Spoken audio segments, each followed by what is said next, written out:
저는 오늘 누가복음 5장 17절에서 26절까지의 말씀을 가지고 지붕 뜯는 믿음이라는 제목으로 여러분들과 함께 말씀을 나누도록 하겠습니다. PPT 열어주시면 보면서 함께 말씀하도록 하겠습니다.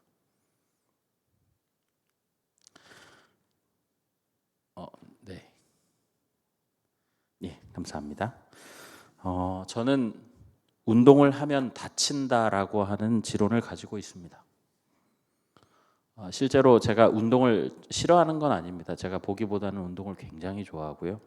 특히 공을 이렇게 던져 놓으면 거의 강아지처럼 공을 쫓아다니는 그런 사람이었는데, 이 운동을 의욕을 가지고 열심히 했던 때가 잠깐 있었는데 얼마 안 가서 약간의 부상을 당해서 이 운동을 쉬어야 하는 상황이 여러 번 반복이 되었습니다.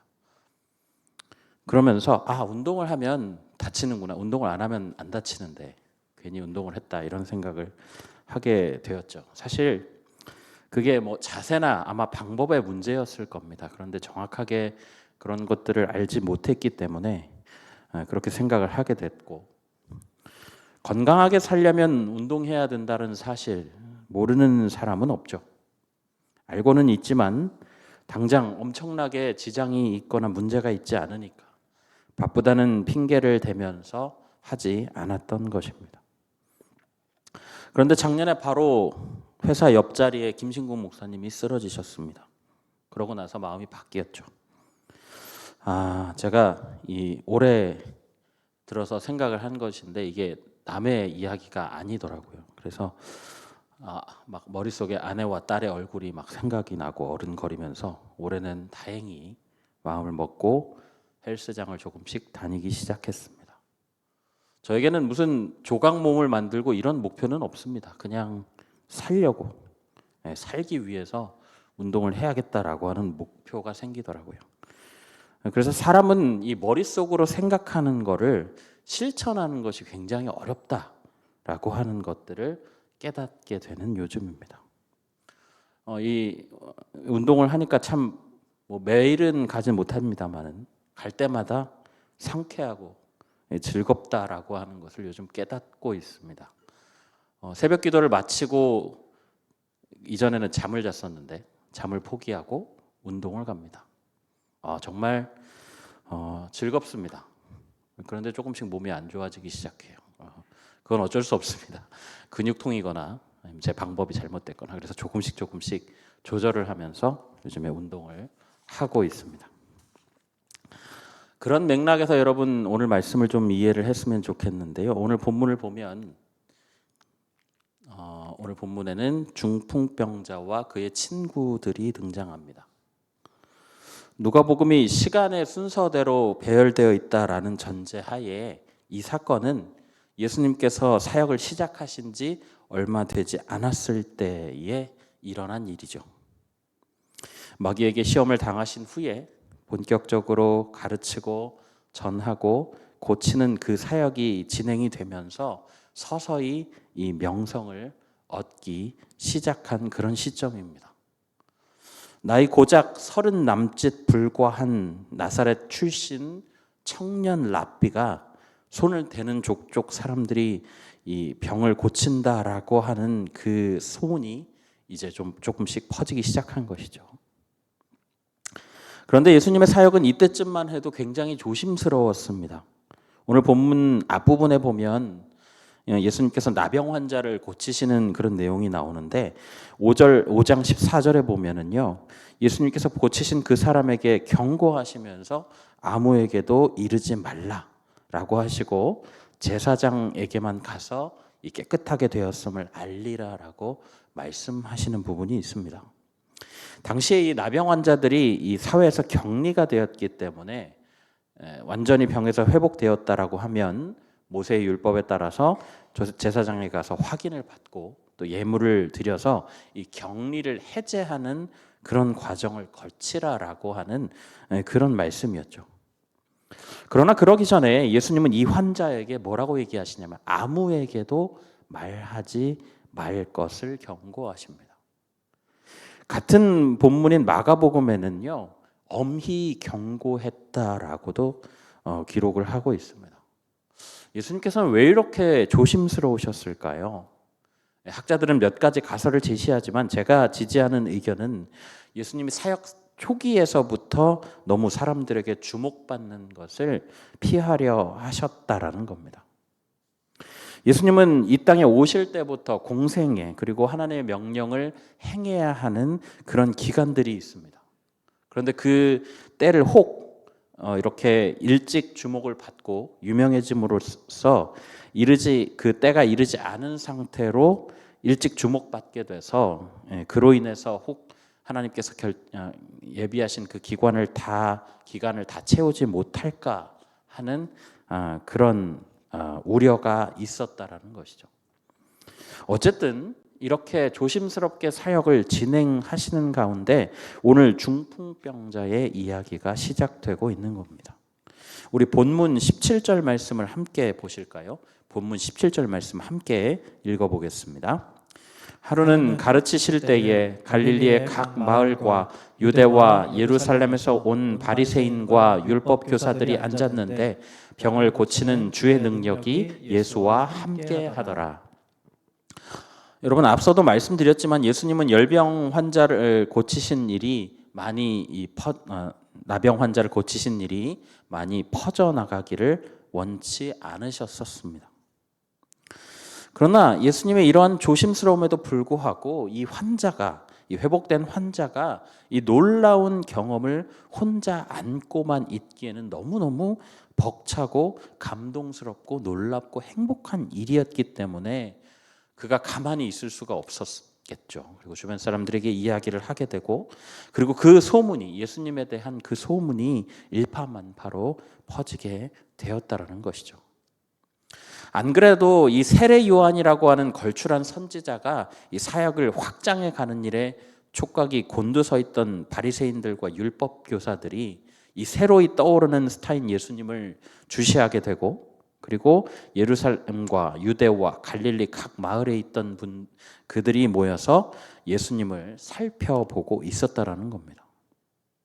그렇다면 왜 이 그룹들이, 이 바리새인과 율법 교사들이 예수님을 신경 쓰고 있었을까요? 이 바리새인과 율법 교사들은요, 당시에 사회적으로 종교적으로 굉장히 존경받고 있던 그룹이었습니다. 그런데 이 파격적인 사람들, 예수님이나 세례 요한과 같은 그런 사람들이 자신들의 통제를 받지 않으면서 사람들에게 많은 지지를 받고 있었기 때문에 혹시 자신들이 누리고 있었던 그런 존경과 대우를 이들에게 빼앗기지 않을까라고 하는 이 불안감 때문에 지금 신경을 쓰고 있었던 중입니다. 누가복음 본문 말씀을 보면 그 다른 본문들과는 좀 차이점을 보이는데요. 이 같은 이 중풍병자 사건을 다루고 있는 다른 성경과는 다른 얘기를 다루고 있는 것이 바로 이 병을 고치는 주의 능력이 예수와 함께 하더라라고 하는 부분입니다. 여기 병을 고치는 능력이라고 하는 표현 안에는 신적인 능력이 포함되어 있습니다. 다시 말하면 하나님께서 이 예수님과 함께 계셔서 그의 신적인 능력이 발현되어서 이 병을 고치게 되었다라는 거죠. 이 병을 고치는 능력이라고 하는 표현이 그런 의미를 가지고 있기도 하지만 이 사람을 고치는 능력이라고 하는 것이 이 구약 성경에도 기록된 메시아의 굉장히 중요한 특징 중 하나였다라는 거죠. 그러니까 늘 말씀을 들고 파던 그 바리새인들이나 율법 교사들이 이것을 모를 리가 없었다라는 겁니다. 그렇지만 그들은 애써 지금 외면하고 믿으려고 하지 않고 있죠. 그리고 나서 이제 오늘의 사건이 시작이 되는 겁니다. 우리 18절 말씀을 다시 한번 함께 읽어보실까요? 18절입니다. 한 중풍병자를 사람들이 침상에 메고 와서 예수 앞에 들여놓고자 하였으나, 마가는 네 사람이 중풍병자를 침상에 메고 왔다라고 이야기를 하고 있는데 이들의 목적은 굉장히 단순했습니다. 자신의 중풍병자 이 친구를 침상에 메고 와서 예수님 앞에 들여놓는 그 일이었습니다. 그러나 상황이 여의치가 않았던 것이 이미 유명세를 타기 시작한 예수님의 앞에는 이 수많은 군중들이 진을 치고 있었습니다. 들여놓는다라고 하는 표현을 볼 때 예수님은 실내에 계셨던 것 같아요. 그리고 마가의 기록에 의하면 이 건물의 최대 수용 인원을 초과한 상태로 밖에도 서 있는 사람들이 있었습니다. 그만큼 예수님의 지금 앞이 붐비고 있다라는 이야기죠. 하지만 포기할 수 없었던 그들은 지혜를 짜냅니다. 19절 말씀을 보면 이렇게 기록되어 있어요. 제가 한번 읽어드릴게요. 무리 때문에 메고 들어갈 길을 얻지 못한지라 지붕에 올라가 기와를 벗기고 병자를 침상째 무리 가운데로 예수 앞에 달아내리니. 여러분, 성경 시대의 집은요 돌로 만들어졌습니다. 그리고 지붕은 이 지푸라기와 진흙을 섞어서 만들었습니다. 그 말은 무슨 얘기냐면 손으로 몇 번 두드리고 좀 흔들면 이 지붕을 부술 수 있다라고 하는 이야기가 되는 것이죠.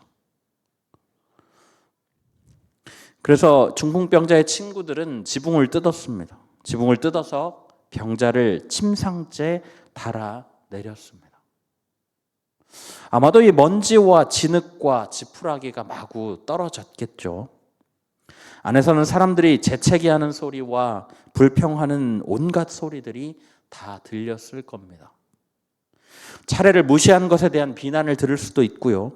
자칫 그 행동으로 예수님을 화나게 하실 수도 있었습니다.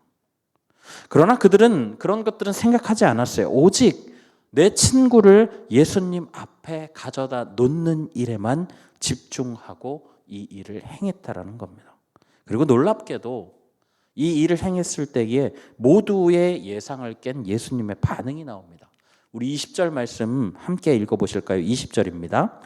예수께서 그들의 믿음을 보시고 이르시되 이 사람아 내 죄사함을 받았느니라 하시니.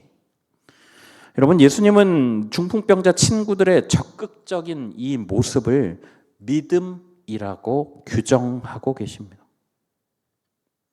예수님의 앞에 가게 되면 그의 어떤 신적인 그런 능력으로 반드시 깨끗하게 해주실 거라고 하는 확신, 그 믿음이 이들에게 있었다라는 거예요. 무슨 수를 쓰든 예수님 앞으로 보내서 친구를 이 깨끗하게 만들겠다, 고치겠다라고 하는 의지입니다. 사람들의 불평과 불만과 욕을 무릅쓰는 용기입니다. 그리고 그것에 대한 예수님의 평가는 바로 믿음이라고 하는 것이죠. 그런데 여러분, 여기에 재미있는 대목이 있습니다. 이 중풍병자의 친구들의 믿음을 보신 그 예수님께서 이 중풍병자에게 육신의 회복이 아니라 죄 사함을 선언하고 계시다라는 거죠. 그리고 이 죄 사함이라고 하는 말이 발작 버튼인 사람들이 있었습니다. 바로 이 바리새인과 서기관들이었죠. 21절에 보면 이렇게 기록되어 있습니다. 서기관과 바리새인들이 생각하여 이르되 이 신성모독하는 자가 누구냐? 오직 하나님 외에 누가 능히 죄를 사하겠느냐? 지금 분위기상으로는 그런 얘기를 할 수는 없지만 바리새인들과 서기관은 이 속으로 신성모독이다라고 외치고 있었죠. 하나님만이 선언할 수 있는 그 죄사함을 감히 30살밖에 안 된 나사렛의 출신 젊은이가 선언을 하다니, 여러분, 이것만으로도 죽어야 할 일이다라고 속으로 분개하고 있었습니다. 하지만 예수님은 그런 바리새인과 서기관들의 속내를 꿰뚫어 보고 계셨습니다. 우리 22절부터 24절까지의 말씀을 함께 읽어보겠습니다. 22절부터 24절입니다. 예수께서 그 생각을 아시고 대답하여 이르시되 너희 마음에 무슨 생각을 하느냐? 내 죄 사함을 받았느니라 하는 말과 일어나 걸어가라 하는 말이 어느 것이 쉽겠느냐? 그러나 인자가 땅에서 죄를 사하는 권세가 있는 줄을 너희로 알게 하리라 하시고 중풍병자에게 말씀하시되 내가 네게 이르노니 일어나 내 침상을 가지고 집으로 가라 하시매. 여러분, 이게 무슨 말이에요? 여러분, 생각해 봅시다. 이 죄 사함을 받았다라고 하는 말과 일어나 걸어가라 라고 하는 말 중에 뭐가 더 어려운 말일까요? 죄 사함이라고 하는 표현은 신성모독이라서 하기가 좀 어렵지만 어쨌든 간에 아무나 할 수 있는 말입니다. 왜냐하면 죄를 사했다라는 건 눈에 안 보이거든요. 그런데 이 일어나 걸어라라고 하는 말은 눈에 보인다는 말이죠. 그러니까 말로 표현하자면 이 죄사함이라고 하는 말을 하는 것이 훨씬 더 쉽습니다. 그러나 실제로는 죄를 사하실 수 있는 것은 하나님만 가능한 일이죠. 예수님은 이 중풍병자를 일으키실 수 있는 그 신적인 능력을 가지신 분이시기 때문에 죄 사함 또한 가능하다라고 하는 것을 이 바리새인과 서기관들에게 보여주고 계시는 겁니다.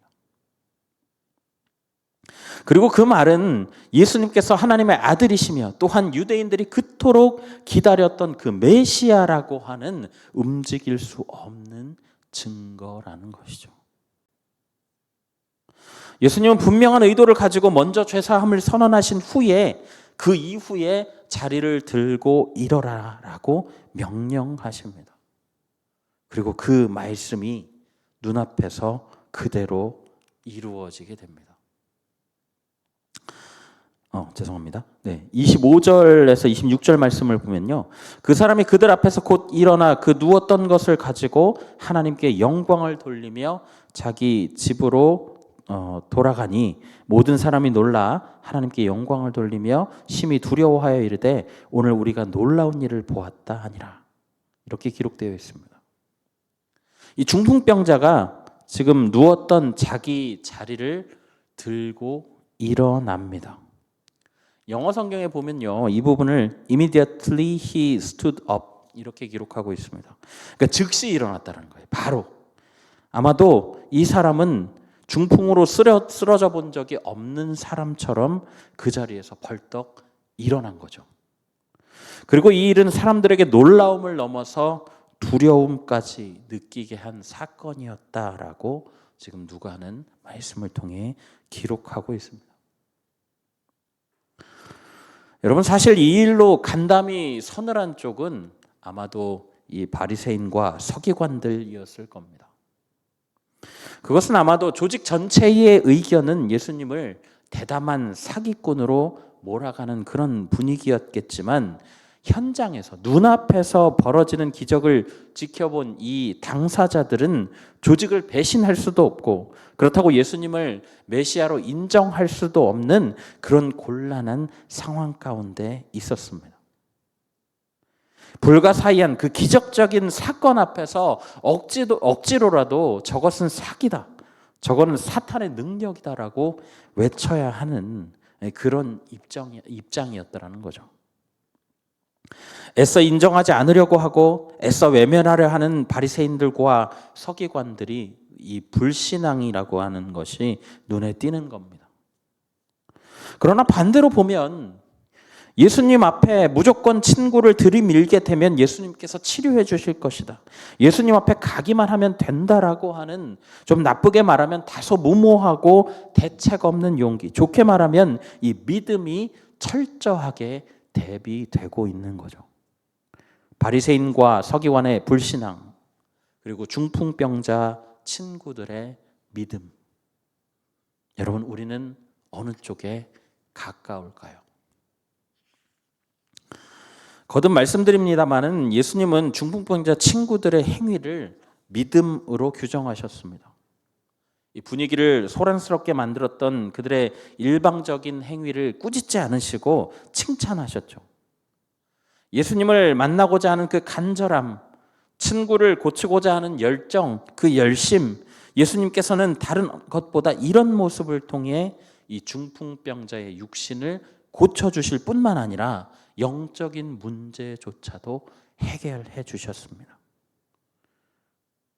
그러나 누구보다 성경을 많이 읽고 연구하고 쓰고 가르쳤던 이 바리새인과 서기관들은 그들이 그렇게 쓰고 연구했던 그 말씀이 육신이 되어서 서 있는 그 예수님을 알아보지도 못했을 뿐만 아니라 혹 알아보았다 한들 공식적으로 인정할 수도 없었다라는 거죠.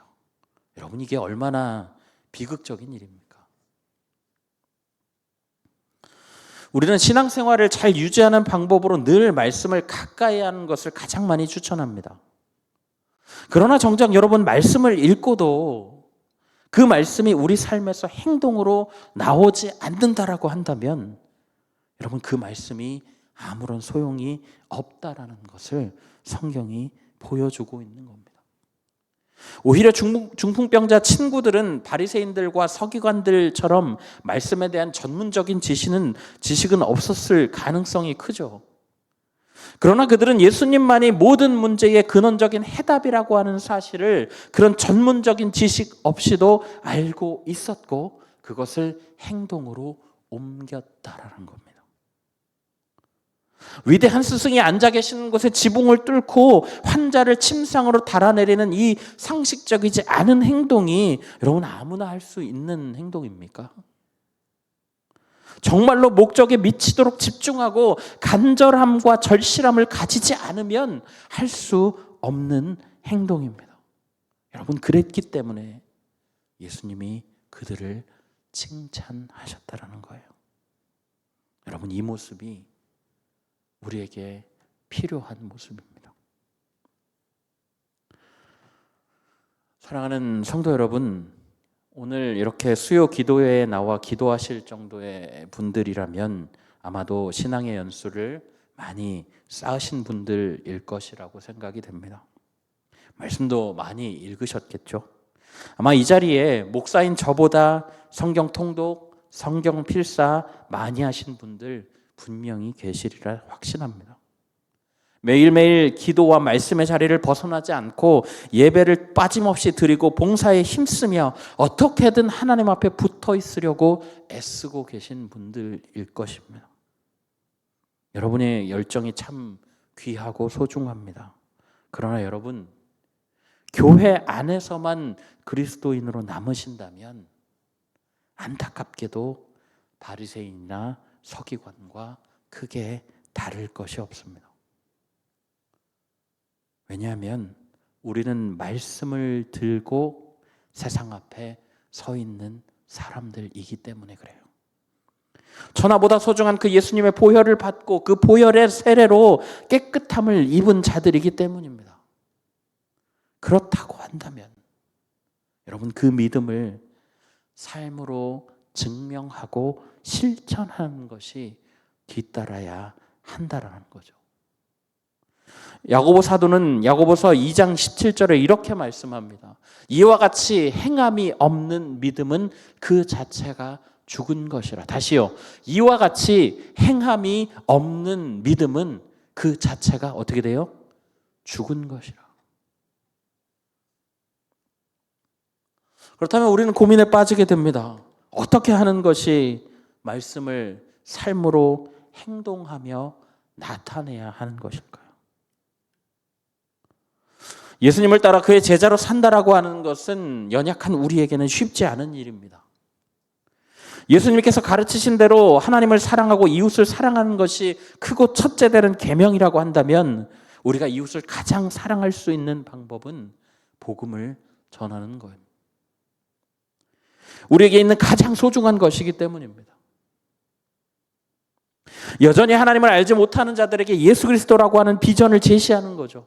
아니요, 비전만이 아니라 영광과 심지어는 생명까지도 주는 이 엄청난 풀 패키지의 선물을 우리만 가지고 있는 게 아니라 우리의 이웃과 우리의 가족과 지역사회 가운데 전하는 것. 이게 바로 하나님을 사랑하고 이웃을 사랑하는 방법입니다. 만약에 우리가 이 복음을 직접적으로 전하는 것이 어렵다면 간접적으로 전하는 방법도 있죠. 우리의 삶이 예수 그리스도를 닮아가는 겁니다. 사도 바울이 이야기하셨던 것처럼 우리의 삶이 그리스도의 편지요 향기가 되는 겁니다. 제가 하는 말을 오해하지 마십시오. 그렇다고 우리 모두가 목사가 되고 수도원에 들어가서 이 세상과 단절되어서 살아가야 한다라는 말이 아닙니다. 세상 속에서 섞여 살아가는 그리스도인으로서 오늘 우리에게 매일매일 던져지는 그 수많은 질문들 속에서 거룩함을 찾아내고 훈련하고 날마다 예수 그리스도의 장성한 분량에 이르기까지 성장을 멈추지 말아야 한다라는 거죠. 어디에 있든 피스메이커의 역할을 감당하고 거룩함을 위해서 기꺼이 우리가 손해를 감수하며 성경이 죄라고 말하는 것에 대해서 단호하게 선을 그으면서도 누구보다 성실하게, 누구보다 따뜻한 마음으로 살아가는 것. 그래서 우리의 삶을 보고 여느 사람과 다른 특별함을 느끼게 하는 것. 그리고 그 특별함이 복음으로부터 나온다라는 것을 깨닫게 하고 복음의 관심과 호기심을 보일 수 있도록 하는 것. 여러분, 이것이 바로 우리가 그리스도의 전도지로, 향기로, 편지로 살아가는 겁니다. 여러분, 이렇게 하는 것이 바로 우리가 말씀을 실천하고 말씀을 삶으로 살아내는 방법인 거죠. 사랑하는 성도 여러분, 말씀을 맺겠습니다. 여러분, 믿음은 지식에 갇혀 있어서는 안 됩니다. 말씀은 살아있고 활력이 있어서 우리의 혼과 영과 관절과 골수를 찔러 쪼개는 능력이 있기 때문에 우리가 그 말씀을 받은 자라면 우리도 역시나 운동력과 활력이 있어서 그 말씀을 행하고 살아내야 한다라는 거죠. 여러분, 우리가 오늘 말씀에 나오는 중풍병자의 친구들처럼 이 믿음을 행동으로 보여주는 자가 되기를 원합니다. 바라기는 오늘 이 자리에 모인 모든 성도님들이 지붕을 뜯는 믿음, 삶으로 살아내고 삶으로 보여주고 삶으로 자랑하고 삶으로 전하는 그 예수님의 제자요 자녀로 살아가시기를 예수님의 이름으로 간절히 부탁드립니다. 아멘. 우리 이 시간에 함께 말씀을 기억하면서 찬양하며 나아가겠습니다. 나 주님의 기쁨 되기 원하네. 나 주님의 기쁨 되기 원하네. 내 마음을 새롭게 하소서. 새 부대가 되게 하여 주사. 주님의 빛 비추게 하소서. 겸손히 내 마음 드립니다. 겸손히 내 마음 드립니다. 나의 모든 것 받으소서. 나의 맘 깨끗게 씻어주사. 주의 길로 행하게 하소서. 내가 원하는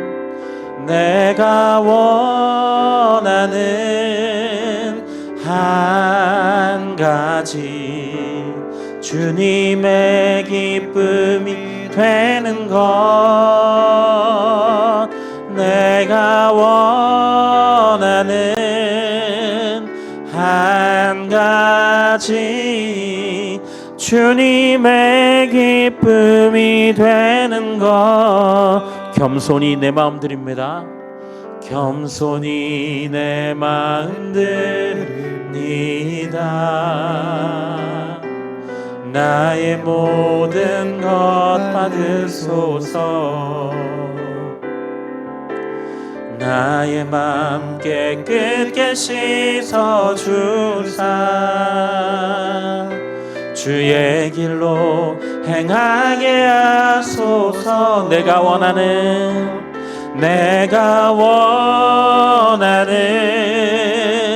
한 가지, 주님의 기쁨이 되는 것.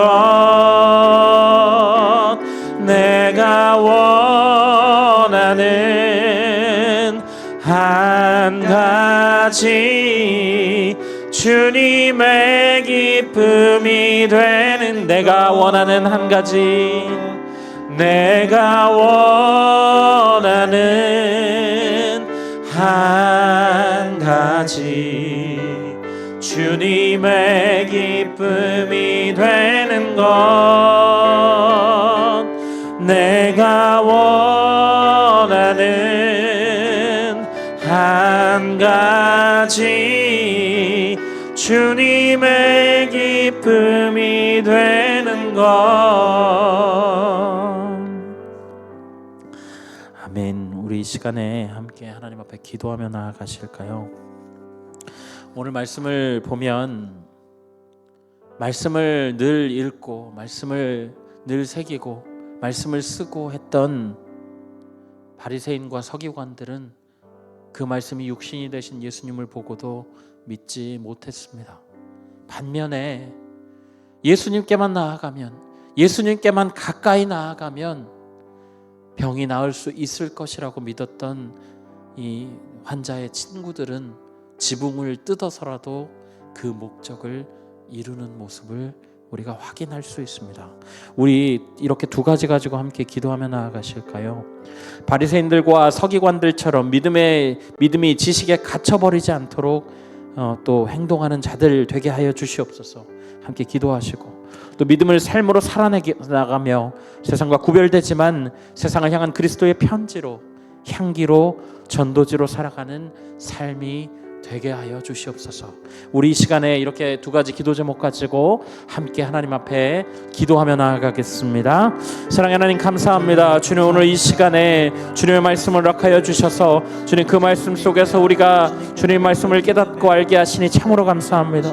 하나님, 우리가 주님 바리새인과 서기관들처럼 주님 믿음을 지식으로만 생각하고 하나님 그 믿음의 그 실체를 보면서도 믿지 못했던 하나님 그 불신앙에 남겨지는 것이 아니라 주님, 비록 말씀을 정확하게 알지 못한다 할지라도 주님 예수님께만 나아가면, 예수님께 앞에만 놓으면 반드시 회복될 것이다, 병이 회복되고 떠나갈 것이다 라고 하는 확신을 가졌던 주님 그 중풍병자의 친구들 같은 믿음을 우리가 갖기를 원합니다. 하나님, 우리의 믿음이 지식에 갇혀버리지 않도록 인도하여 주옵소서. 우리가 가진 그 지식을, 주님께서 주신 그 사랑을, 주님께서 주신 그 구원을 세상 가운데서 주님 우리가 행동하는 자로 주님 우리를 붙들어 주시기를 소망합니다. 주님, 우리가 믿음을 삶으로 살아내게 하여 주십시오.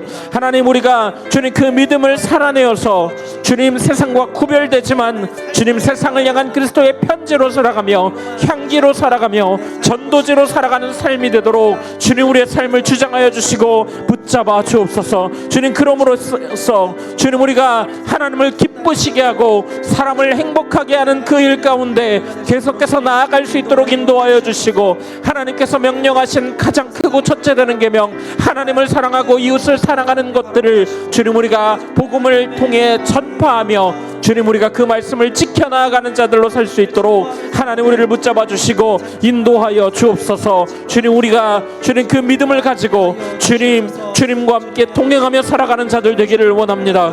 주님, 매일매일 믿음 가운데서 씨름하며 성장하는 자들 되기를 원합니다. 주님, 우리가 매일매일 주님과 동행하며 주님 그렇게 이겨나갈 수 있는 자들 되도록 하나님 우리를 붙잡아 주시고 인도하여 주옵소서.